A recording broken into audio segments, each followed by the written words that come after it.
Hi. Hi, how are you? Welcome to the show. Thank you. Do you feel any of that hype, any of that next big thing stuff I just mentioned? Do you feel any of it like in your quiet moments? Oh, yeah. You definitely have to take time to, enjoy those things that are happening. Like last year has been crazy. Yeah. What do you mean? Like crazy as in my whole life changed. What do you mean? Like I'm from a small town. Yeah. As you said, Alderson, and my time with music has just been like a side thing after school. And when I finished high school, everything of this happened, and it's been happening quite quickly. So you were just in school, after school, going home, writing songs. So 1 year ago, you had a pretty normal life. Yeah, I actually studied politics for like 2 months. What do you mean politics? Politics in the university in Bergen. I moved. Oh, political science and stuff like that. Yeah, political science. I thought you meant you were running for politics. Oh my, no. I was thinking that's pretty wild. No. Okay, so when did you figure out that this was something you were going to do for not do a degree? You were going to do this for real. During that time, I remember sitting in lectures, being like, I can't. This is not what I want to do. And I started thinking more and more about music. And then I met my manager, and he said we should go to London and you should do some writing sessions. And I was like, oh, this got quite serious quite quick. And then I went, and yeah. So you win this big prestigious award. Like I mentioned Ellie Goulding, I mentioned Adele. Do you feel any of that? Like is that real to you? It's like yes and no. I'm still trying to like understand it happening, but it's a huge honor, and it's definitely a prize that goes out to my whole team. They've been working so hard for this, so it's a huge moment for all of us. Do you feel the pressure from it? Good for you. No, I thought that I would assume that maybe that's just how my anxiety works. But if someone told me, "Hey, you're the next Adele," I'd go, "Oh God." Well, it's like yes and no. I just think it's so important to focus on like everything that's happening in a good way, because it is a huge opportunity, and I am having a really good time. I have a great team around me, so. Yeah, like I'm just gonna do the same thing as we've always done, and that is write music that I love and play gigs. This is the greatest. I don't know. I'm so.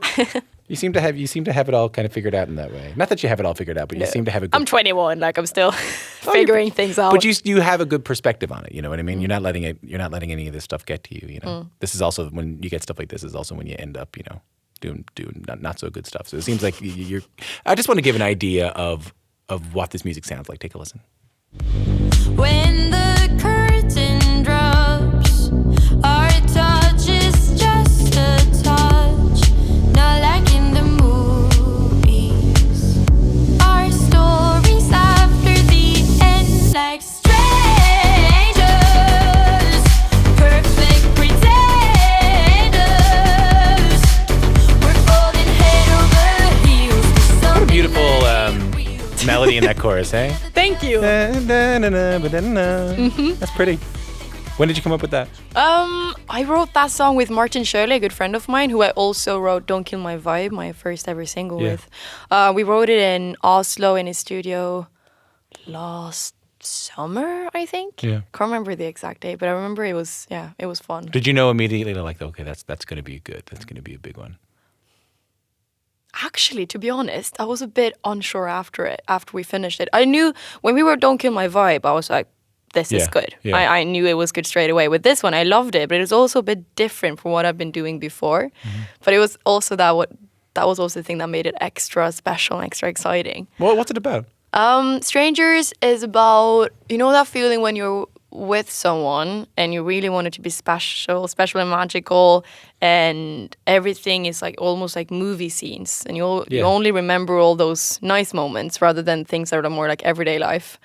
And this song is about that moment when you realize it's not like in the movies. Yeah. What I find interesting about your music is that I think we think of pop music, unfortunately, as about not real life things. And I feel like you, more than a lot of other artists, are writing about kind of deep emotional moments in pop music. Do you know what I mean by that? Yeah, well, I'm very influenced by a lot of pop artists that Like who? do write about those things too. Like who? Like SZA.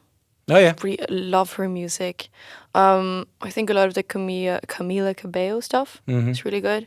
Robin is one of my big inspirations. She's the greatest, eh? Yeah, I really like her. I could go on for a long time. But yeah, I love pop music. But I was thinking about Robin the other day. I was thinking about Call Your Girlfriend, and I was thinking, what a moral song that is. Like, you know, and you're there dancing to it, and you're kind of I know. you're drinking and you're partying, but at the same time, if you listen closely, she's just saying, "Hey, just do the right thing." exactly. But that's what I love about her music, and that's what I try to do with my music too, and have a message to things I write. Because I think, and I guess like I'm getting more and more aware of the fact that I do have the opportunity to talk about things that matters to me. And hopefully that can mean something to someone else too. And so I always try to like have a message to my song. And like when we sit down write it, everyone in the studio needs to be like, yeah, this has a message and this means something to us. So those two things aren't divergent. Like the idea that you can feel like you can give a message, you can talk about something kind of serious and have people dance to it at the same time. Yeah. You know what I mean? Those are my favorite songs. Dancing on My Own, Robin. Oh yeah. Oh. Is that secretly a sad song? Is that secretly a... It is. It is. Yeah, it is about her dancing on her own when I don't know if it's a guy or a girl that she's in love with, dancing with someone else. It's sneaky, hey? It is really sneaky. Like but your music's sneaky too. It's like you're dancing to it, and then all of a sudden, mid-dance, you start crying. Yeah, good. I want to point out she pointed at her head just then. She went, "See, I got it." Take a listen to this. You speak to me like I'm a child. Try to hold it down, I know the answer. I can shake it off and you feel threatened by me. I try to play it nice, but don't kill my vibe. So you might have heard earlier in our chat, Sigrid said something like, I knew that one was going to be a hit. I knew that one. That's the one we're talking about. That is a song called Don't Kill My Vibe. Sigrid is my guest. She's a musician from Ålesund, Norway, who was recently named BBC Sound of 2018 winner. Her new EP, Raw, is out later this year. It's been called a clapback anthem. Is it? Yeah, I read that it was called a clapback anthem. What does that mean? You know what a clapback is? No. It's like if someone does something, I mean, this is the worst explanation of it ever. It's from a bearded public radio host. But it's when, you know, when someone aggrieves you, when someone would do something to hurt you or something makes you feel bad, something you come back at. You come back at them. Is that right with the song? What's this about? So, Don't Kill My Vibe is a song that is about me being in a writing session that was quite difficult. So I was in a previous writing session and I felt that I was being patronized, which is just so annoying. So these writing sessions are where you're supposed to have a lot of trust too, right? Yeah. Yeah. I love writing sessions because it's very psychological. Like it's a test on how it is for two persons to meet and to create something together. And I just think the joy of creating something together is so much more fun than creating something alone. So you were in the situation where you were trying to create something with somebody else, and Yeah. what happened? It was just like, it wasn't that bad. It was just like some like bit rude comments, and the fact I didn't feel welcome at all, and I was just like, why was I even invited to this? Like what? What was he doing? I'm not gonna talk. Listen, you don't have to tell me specifics, but like, was he? No, well, no, it was just. I don't want to a bit put you on the spot patronizing. here. Yeah, just No, not being. but nothing towards like if you're going that whole Me Too direction. It's not at all. No, but I don't think it has to be going down that way to be disrespectful. No, exactly. It was just yeah. I felt like my opinions weren't respected, and it was just difficult. And I was angry at myself for not speaking up and saying like, this is not okay. And I just powered through, did my job, and I went. And then I met with Martin Shirley, who's now my good friend. We had our first session ever. And we wrote Don't Kill My Vibe together, and it was great. So much fun to get it out. So how does it go? Do you sit down and go, hey, so this just happened, and who thinks, let's write a song about it? Yeah, basically. We just talk about it. And when did you decide to write a song about it? In that session. And I hadn't really thought about it. And he said, so tell me what's going on in your life. And I was like, we started talking. And then I was like, oh, actually, that session was a bit difficult. And he was like, oh, that's cool. Let's write about that. And we wrote about it. I feel like there's something you hope people take from it when they hear it, though. Oh, yeah. I hope that that people get inspired to speak up whenever they feel mistreated or disrespected.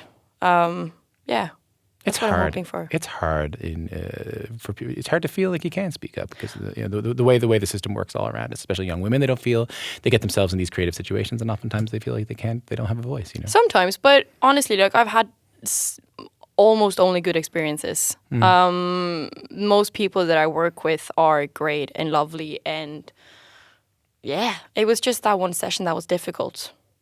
So maybe I've been lucky. I don't know. You hear so many bad stories. Yeah. But I'm having a good time. How are you finding going home now? I mean, I'm from a smaller place as well. It can be different when you go home. I love it. I love going home. I go home as much as I can. Sure, but are your friends the same? Do people treat you differently at all? No, it's just obviously the same. Yeah. Why? I don't know. I would have thought, like you're from a small town, 50,000 people. No, you go off and win this big award. Well, obviously, like people are, people notice that like my life is a bit different now, but people are really nice, and I love my city. I talk about my city as much as I can. My friends doesn't live in Ålesund. Most of them live in Oslo or in Trondheim or in Bergen, other Norwegian cities. But yeah, they're all great. I'm very lucky. Well, I find it can go one of two ways. The reason I ask is not because I'm trying to bait you into saying anything bad about your town. I'm just saying that like it can go one of two ways. Either your hometown can completely change for you and you don't feel welcome there anymore. You know what I mean? That can happen, right? Or it can be sort of a place of solace. Like when you're here talking to me and you're doing big shows for thousands and thousands and thousands of people, it can all feel a little bit crazy. But then when you go home, you kind of remember who you actually are. I mean, that's how I see it. Yeah. Does it do you like going home? I love going home because when I talk to people and I do this job like you, I perform for a living, right? So and then in performing, when you start to perform for a really long time, you can start to think that you are your performance. Do you know what I mean by that? You can get confused between who you are in your performative ways and then who you are in actual real life. Yeah, but you've been doing this for a longer time than me. I wouldn't say. No? No. Why were you started here a year ago? Year and a half ago? Year and a half ago. Yeah. Oh, yeah, you've been, so not that long ago. Yeah. Right. Yeah, I started doing this like professionally a year ago, I guess. Yeah. Right. 1.5 maybe. Yeah, maybe we're the same then. Well, maybe so. I mean, do you ever worry about staying grounded? Yeah. Not a lot. I have a very tight relation to my family. I go hiking and skiing as much as I can, and I love being out in nature because I think that's the place where, I don't know, you feel so insignificant. You gotta go a bit cheesy, poetic here, but like insignificant in the universe, like you're just a dot. And all the mountains around you have been there for millions of years, and you're just nothing compared to it. And I love that feeling. This perspective on fame that you have is my favorite thing of the day. I think this is it. We're gonna play Raw at the end of. I should point out. Did the person who sort of disrespected you in that session? Did he ever reach out? Nope. We haven't talked. You don't know if does he know the songs about him? No, I don't know. I don't think so. But then again, like I feel like this song is more about the universal message than about him. And I was really unsure, should I tell this story behind this or not when we wrote this song? Because I knew this song is going to get released. And then it's all about figuring out how do I talk about it. But then I figured out when someone told me like, oh, is this about your boyfriend or something? I was like, no. Or like ex or whatever it may be. Right. And I was like, it's so important for me to tell the message behind this because no, it's not about it's not a love song. And I think it was important that, I can write about other stuff than that. Tell me about Raw. That's the song we're going to play last. So Raw is a song that is about being, I guess, true to yourself. No matter if that's showing both your positive and your negative sides. And yeah, I think it's pretty straight up lyrics. I wrote it with Odd Martin Skolnes in Bergen. That was really fun. Well, it's been so nice to have you in. I'm happy to hear you have the perspective that you have now because you are going to be crazy famous. No, I don't know. You are. Like this is like I if I had any money, don't jinx it. If I had any money, I'd buy stocks. I really would. Thank you so much for coming on and come back again sometime, will you? Oh, thank you for having me.